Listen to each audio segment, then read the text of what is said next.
Hey guys, it's me, Kari, and I am back to continue reading Dicey's song. I apologize for the long lapse, but you guys know how I do. I get distracted and my little mind gets befuddled and I forget things. But anyway, we're going to start chapter 2 now, and I'm going to read for about 15-20 minutes and stop because I feel like that's a better way to go about it than just trying to crush in a chapter as quickly as I can.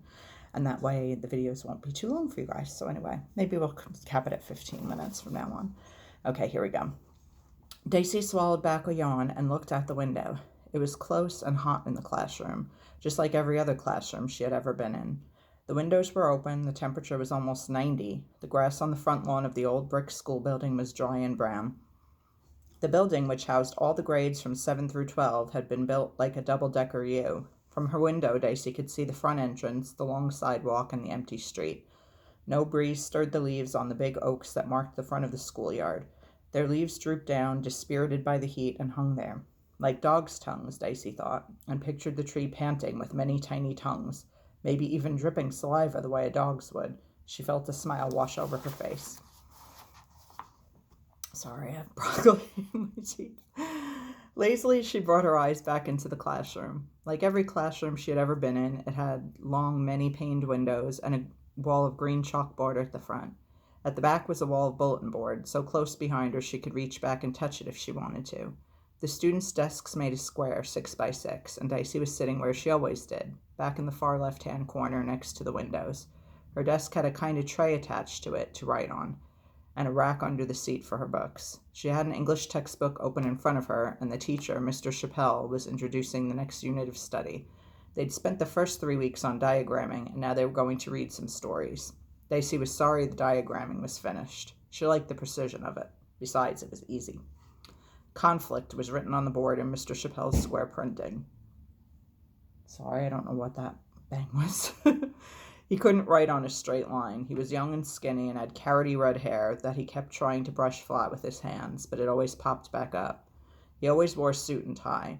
He had a pale face, pale blue eyes, pale skin. Even his freckles were pale brown. He was one of those teachers who taught standing up, but he didn't move around much, just stood in front of the chalkboard. He had pushed the big teacher's desk over to the side of the room, so there was a clear space in front of the board. He always rolled a piece of chalk in his fingers. On the first day of class, he had introduced himself as the English and drama teacher. In Dicey's opinion, he wasn't very dramatic. If we define conflict as requiring two opposing forces, what might we look for, he asked the class. For how conflict might appear, he added. In what forms, he added. In a story, he added. There were always a couple of people who put their hands up right away, usually girls, usually from the town kids, who dressed up for school. They sat in the front of every class, boys and girls together. Then the blacks sat together, some of them at the front and some right behind. The country kids, which included the Watermans' families, as far as Dicey could tell, from overheard conversations about the crab catchers and the fishing season and oyster beds, sat in the middle and back.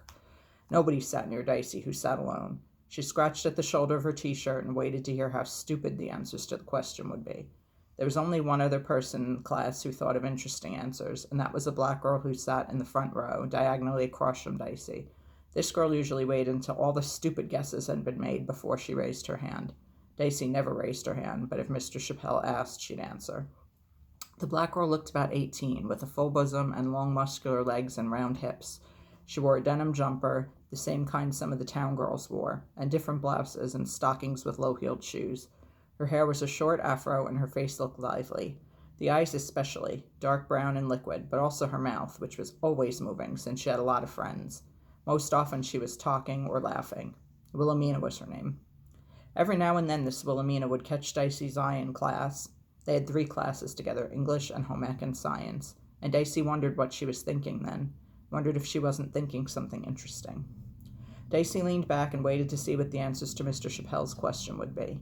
Vaguely she thought about the scraping of the boat she planned to accomplish that afternoon. Conflict between 2 men, the answers began. Mr. Chappell wrote 2 men on the board. Since it was correct, a whole lot of hands went up. A woman and a woman, a man and a woman, a boy and a boy, a girl and a girl. The predictable list went on. Mr. Chappell wrote everything on the board. Dicey made her own list inside her head, because you could have conflict between someone with power and someone without any, between someone honest and a liar. The voices petered out around her as she continued with her own thoughts. You could even, she realized, have a conflict between somebody and himself. And that was an interesting idea. Like Graham. Graham was like that. Wilhelmina had her hand up, and Mr. Chappelle was waiting until the rest of the class settled down. A man and his dog, to call on her. Yes, Wilhelmina. The rich voice spoke out. What about conflict between an individual and the society he lives in? Dicey kept her eyes down on the fake wood surface of her desk, but this caused her to swivel her head up. She tried to think out what it might mean. There were questions she would have liked to ask the black girl. She caught Wilhelmina's eyes on her face, as if the girl were aware of Dicey's reaction. Mr. Chappelle wrote out the letters on the board, slowly, as if he was thinking. What do you mean by that, Wilhelmina? Mr. Chappelle asked. Well, the girl began. Dicey couldn't stop herself from leaning forward in her seat. A lot of the time, conflicts are between one person and the people he lives with, or she lives with. If the society thinks one way and the person thinks another. Mr. Chappelle was listening carefully, you could tell. Dicey figured from the way he wrote down everything everybody said, even when it repeated the same basic idea, that his brain didn't work very fast. Can you give us any examples? The rest of the class shifted in their seats, getting bored. Too bad for them, Dicey thought to herself. Jesus, for one, the girl answered quickly, and St. Paul, and John the Baptist. St. Joan, maybe, and even Moses, if you think about it. We know your daddy's the minister, somebody muttered, and Wilhelmina turned around and smiled, not taking offense. Then what about the suffragettes? She suggested. Everybody laughed at them, and they went to jail and had food pumped into their stomach when they refused to eat, and a lot of them were disowned by their families. Or Louis Pasteur. Everybody thought he was crazy. Or the people who ran the underground railways. Mr. Chappelle seemed to be thinking about all this, maybe trying to figure out what he should say. Yeah, but yours are all the good guys, a boy from the town section called over. That's right, Wilhelmina, Mr. Chappelle agreed. Is society always wrong and the individual always right? John Wilkes Booth, Wilhelmina announced triumphantly. Dicey felt herself fill with laughter. Nobody else seemed to find it particularly funny. Mr. Chappelle harumphed and turned his attention to the class. Dicey, he inquired, do you have anything to add? Dicey chewed on her bottom lip. And why did he have to notice her? Between someone and himself, she said, not bothering to keep the anger at his intrusion out of her voice. Mr. Chappelle kind of stared at her. I mean, Dicey sat back to show it couldn't mean less to her what anyone thought of her idea. Sometimes you want one thing and the opposite at the same time. Or you say one thing when you really mean the opposite.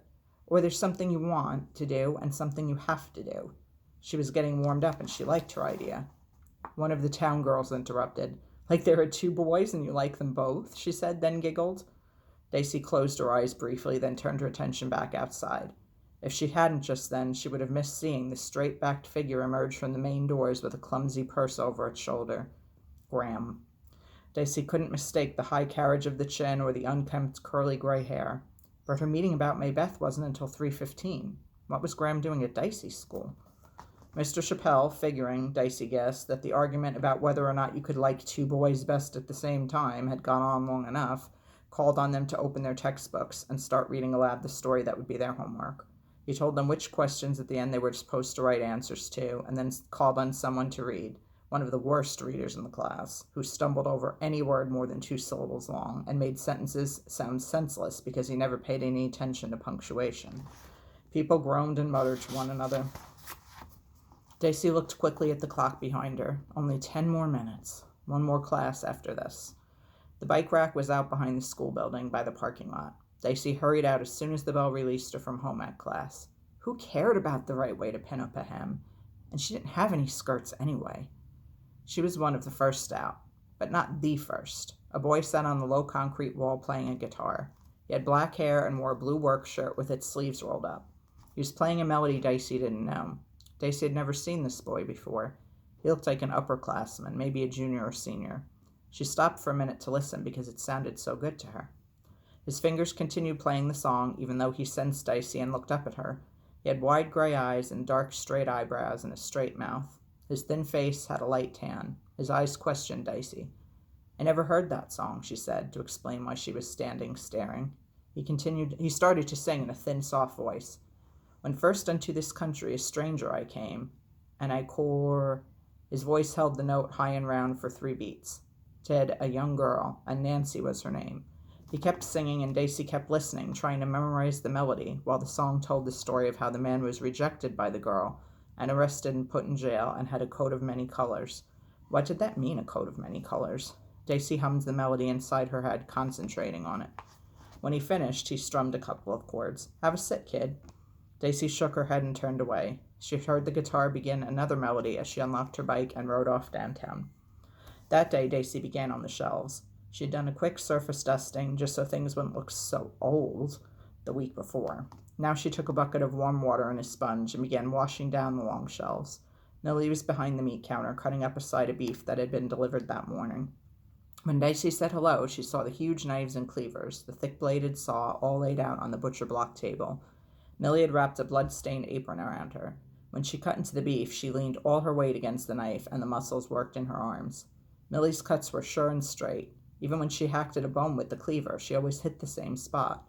Dicey would have liked to stay and watch her, but she had money to earn. Often, as she methodically moved cans of soup off the shelf, washed down the bottom and sides and back, then replaced the cans, washing each one off with a damp sponge, Dicey heard someone come in and interrupt Millie at her work. The store owner would give the customer what he or she wanted, then plod down to the counter and patiently add up the bill. Nobody said how much better the store looked and smelled, but Dicey figured maybe her plan was working the way she hoped. When she finished her hour, she was about halfway down the long shelf. She replaced the unwashed cans, making a mental note that she should begin the next day at chicken noodle soup. There she lingered for a few... she went back to the meat counter to say she was leaving. There she lingered for a few minutes. Millie was cutting out a roast with what looked like rib bones on it. She used a thick cutlass-shaped knife to go through the meat between two ribs, then whacked once with the cleaver before taking the saw and cutting through bone with 5 strong strokes. Then she took a short, slim knife and cut off large pieces of fat, tossing them without looking into a lined trash barrel beside her. All of her movements were confident. Her little eyes concentrated on what she was doing. It was like watching somebody good play a sport, Dicey decided. A couple of odd scraps of meat went onto a growing pile beside the carcass. "Stew beef?" "I'm off now," Dicey said. "Is it an hour already?" Millie asked. She turned over a fat wrist to look at her watch. "I'm being awful slow with this." "You had interruptions," Dicey reminded her. "That's right." Millie sounded surprised. She couldn't have forgotten, Dicey knew. She'd heard her employee talking with the customers about the weather and the hog market. "That would slow me down back here, wouldn't it?" Millie asked, as if she had just realized the connection. It was getting on to 5 when Dicey rode her bike up the overgrown driveway. She decided she didn't have time for a snack, not if she wanted to get some scraping done on the boat. She dropped her books on the desk in the living room and asked James, who sat reading the Bible again, if he didn't have homework.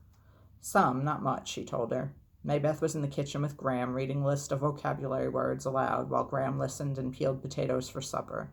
Sammy she saw spading fiercely at the garden. Dicey pulled the barn doors wide for maximum light and settled down to work. For scraping the old paint off, she had a special tool Graham found for her, a kind of spatula with its tip bent back. "Hi, Sydney." "Hi, buddy." Sorry, guys. My cat. Okay. It was slow work. The first couple of strokes over a place were the easiest. Then you had to scrape away at old paint layers that had been smoothed down by the first couple of scrapes and were thus harder to get off. From this tedious point of view, the 12-foot boat didn't look so great to Dicey.